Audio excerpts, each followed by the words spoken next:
பொன்மனச்செம்மல் புரட்சித் தலைவர் எம்ஜிஆர் அவருடைய இதயக்கனி திரைப்பட விழாவில் தமிழகத்தில் எந்த ஒரு திரைப்படமும் ஒரே திரையரங்கில் 225 நாட்கள் திரையிட்டது கிடையாது. அந்த வெற்றியை நம்முடைய தலைவர் பொன்மனச்செம்மல் புரட்சித் தலைவர் எம்ஜிஆர் அவர்கள் அளித்த இதயக்கனி படம் தான் சரித்திரத்தை படைத்திருக்கிறது. இந்த விழா நிகழ்ச்சியில் கலந்து கொண்டு சிறப்பித்துக் கொண்டிருக்கின்ற கழகத்துடைய துணை பொதுச் செயலாளர் முன்னாள் அமைச்சர் கே.பி. முனுசாமி அவர்களே, கழகத்தினுடைய தலைமை செயலாளர் முன்னாள் அமைச்சர் சையத் எஸ். வேலுமணி அவர்களே, நிகழ்ச்சியை கலந்து கொண்டு இந்த நிகழ்ச்சிக்கு நடத்துவதற்கு உறுதியாக விளங்குகின்ற முன்னாள் ஏற்றி அறிவிச்சர் பாலமுருகன் அவர்களே,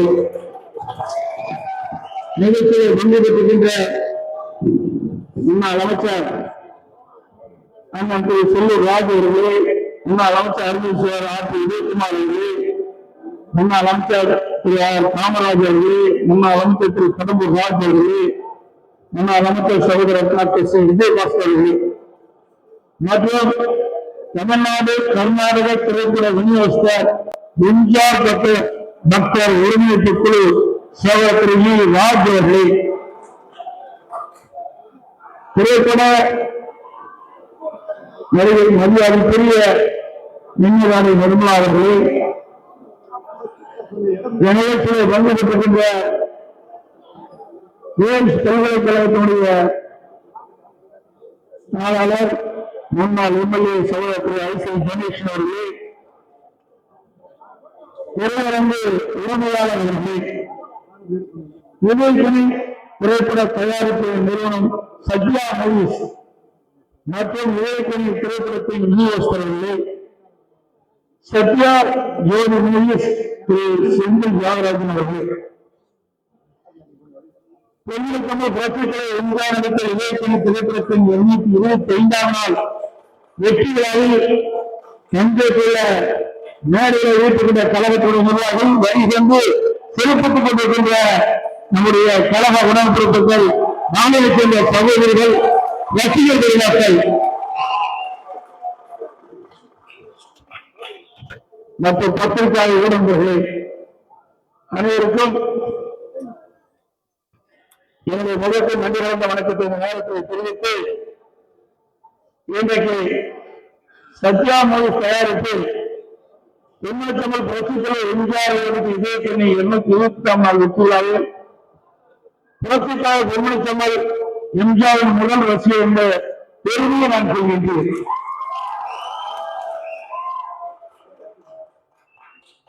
திரையரங்கில் நேரில் சென்று திரைப்படம் பார்ப்பது பல ஆண்டு ஆகிவிட்டது. நான் திரையரங்கு 25 ஆண்டுகள் ஆகிவிட்டது. 25 ஆண்டு 26ஆம் ஆண்டு தான் திரையரங்கு வந்து திரைப்படத்தை நான் பார்க்கின்றேன். இன்றைய தினம் பொன்மனச்செம்மல் புரட்சித் தலைவர் எம்ஜிஆர் நடித்த அந்த இதயக்கனி படத்தை பார்த்து உண்மையிலேயே நான் மகிழ்ச்சியடைந்தேன். கடந்த காலத்தில் பல முறை இந்த படத்தை பார்த்தேன். புரட்சித் தலைவரின் பொருளையும் பெருமையும் புரட்சித் தலைவரின் புகழையும் பெருமையும் அனைத்து அண்ணா திராவிட முன்னேற்ற கழகத்தின் சாயிலும் நான் தனிப்பட்ட முறையில் முன்னேற்றம் பார்ப்பேன் என்று இந்த நேரத்தில் தெரிவித்துக் கொள்கிறேன். வேறு அண்ணாவின் இதயக்கனி பொன்மனச்செம்மல் புரட்சித் தலைவர் எம்ஜிஆர் அவர்கள் 1975ஆம் ஆண்டு வெளியாகிய மாபெரும் வெற்றி பெற்ற புரட்சித் தலைவர் எம்ஜிஆரின் இதயக்கனி திரைப்படம் 50 ஆண்டுகளுக்கு பிறகு ரீரிலீஸ் செய்யப்பட்டு இன்று 225 நாட்கள் என்ற சாதனை படைத்திருக்கின்றது. நவீன டெக்னாலஜி புத்தம் புதிய படம் போன்று இன்றைய தினம் திரைகளை பார்த்தோம். இதயக்கனி படம் எம்ஜிஆர் வாழ்ந்த காலத்தில் மட்டுமின்றி அவரது மறைவுக்கு பிறகு சாதனை படைத்திருக்கிறது. அந்த அளவு அவர் இறந்த பிறகு மக்கள் மனதில் வாழ்ந்து கொண்டிருக்கின்ற தலைவர் நம்முடைய தலைவர் புரட்சித் தலைவர் எம்ஜிஆர் அவர்கள். புரட்சித் தலைவர் எம்ஜிஆர் பேரை சொல்லாமல் சினிமாவிலும் சரி அரசியலும் சரி யாரும் நினைத்திருக்க முடியாது. அந்த அளவுக்கு மக்கள் சக்தி படைத்த தலைவர் புரட்சி தலைவர் எம்ஜிஆர் அவர்கள். புரட்சி தலைவர் எம்ஜிஆர் பேரை சொல்வதெல்லாம் எம்ஜிஆர் ஆகிவிட முடியாது. எம்ஜிஆருக்கு எம்ஜிஆர் அவர்கள்தான்.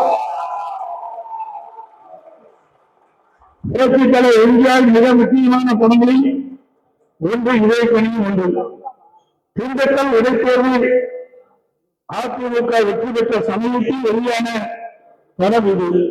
படத்தின் ஆர்வ காட்சிகள் அதிமுக கொடியும் இலக்கண சின்னத்தையும் காட்சி இருப்பார்கள். இந்த படத்திற்கு இதயக்கணி என்ற பெயர் சூட்டப்பட்டது. ஒரு சுவையான வரலாறு. அதாவது நாடோடி மன்னன் படத்தை பல்வேறு சிரமங்களுக்கு மத்தியில் ரிலீஸ் செய்தார் நம்முடைய தலைவர் புரட்சி தலைவர் எம்ஜிஆர் அவர்கள். படம் ஜெயித்தால் மன்னன், தோற்றால் நாடோடி என்னும் அளவுக்கு தன்னுடைய அத்தனை பணத்தையும் படத்தில் போட்டிருந்தார் புரட்சி தலைவர். கணிப்பு எப்போதும் தப்பாது. அவர் கூறியது போல படம் சூப்பர் ஹிட் ஆனது. இதற்கு மதுரையில் நடந்த பாராட்டு விழாவில் வேறொரு அண்ணா கலந்து கொண்டு பேசினார். மரத்தில் ஒரு தனி பழுத்து தொங்கிக் கொண்டிருந்தது. அது யாருடைய மடி உணவோ என்று பார்த்துக் கொண்டிருந்தேன். நல்ல வேலையாக அந்த கனி என் மடியிலே வந்து விழுந்துவிட்டது. அந்த கனியை எடுத்து நான் பத்திரமாக என் இதயத்தில் வைத்துக் கொண்டேன் என்றார்.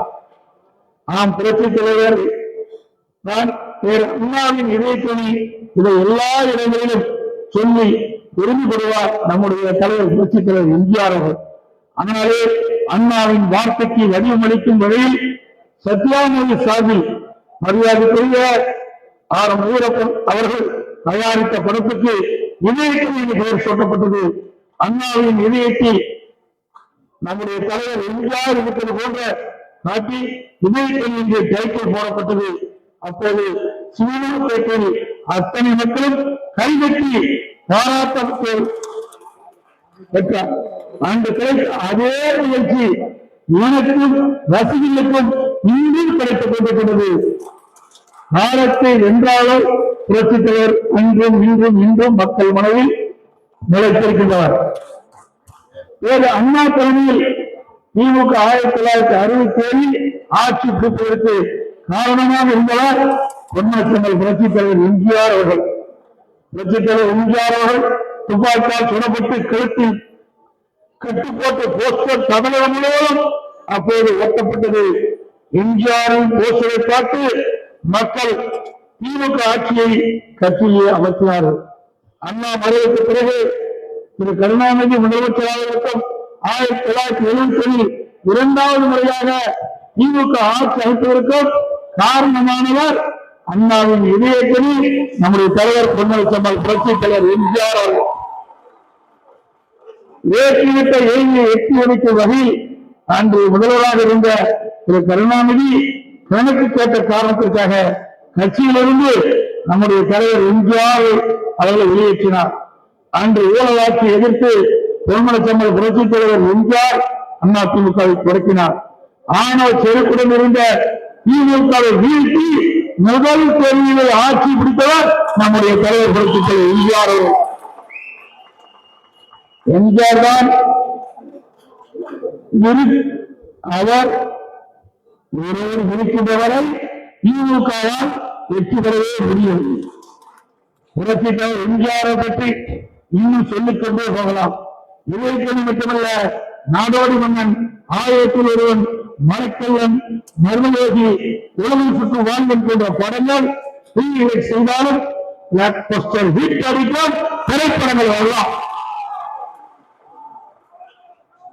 புரட்சி தலைவர் எம்ஜிஆர் இறந்த பிறகு புரட்சி தலைவர் புகழ் மந்தாமல் நன்றாக சொலித்துக் கொண்டிருக்கின்றது என்பதற்காக இதயக்கணி திரைப்படமே ஒரு சாட்சியாக விளங்கிக் கொண்டிருக்கின்றது. சினிமாவில் அரசியலை புகுத்தி வெற்றி என்ற ஒரே தலைவர் நம் புரட்சி தலைவர் எம்ஜிஆர் அவர்கள். சினிமாவில் அசைக்க முடியாத சூப்பர் ஸ்டார். அவரை நிஜமாக உச்சத்தில் இருந்தபோது சினிமாவை விட்டு அரசியலுக்கு வந்தவர். சினிமாவை பள்ளிக்கூடம் போன்று மாற்றியவர். தன்னுடைய ரசிகை தன் திரைப்படத்தை பார்த்து கெட்டிவிடாக்கிறார் என்ற நல்ல எண்ணம் கொண்டவர். அதனால்தான் ஒரு திரைப்படத்தில் கூட அவர் பிடிப்பது போன்ற மற்றும் புகைப்பது போன்ற வன்முறையை தூண்டுகின்ற ஒரு காட்சி இடம்பெறவில்லை. தலைவர்கள் அறிஞர்கள் சொன்ன கருத்தை எல்லாம் சினிமாவில் எளிமையாக சொன்னார்.